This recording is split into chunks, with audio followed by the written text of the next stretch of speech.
So, Emma, what's the situation when it comes to Sanya and China's COVID outbreaks more broadly?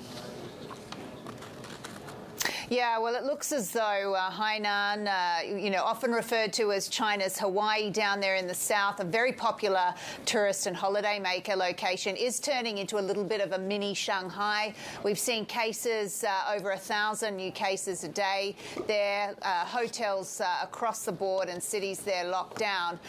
They are trying to sort of ease the situation somewhat. We saw protests from people in hotels over the weekend, angry that they were being still charged for their room and board, and some people also upset that there'd been cases found in one of the hotels there and that they weren't being moved. So a lot of angst and chaos on the ground, but they are starting to try and move people out. Now, the only people that can leave are those where there hasn't been a case for 7 days in their building or hotel, and once they get back to wherever they're from, they do have to do 3 days health monitoring. Emma, we're also seeing a pretty high number of cases in Hong Kong, a 4-month high recently. Where are we at now?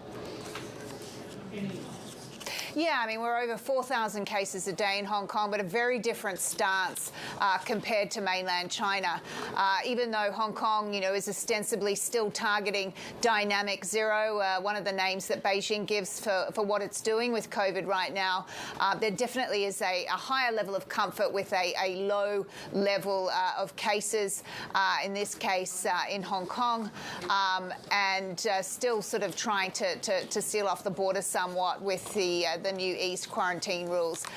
But what they're really looking for there is the hospitalisation rate and, of course, deaths, which has been picking up, but not to the point where it's pressuring hospitals quite just yet.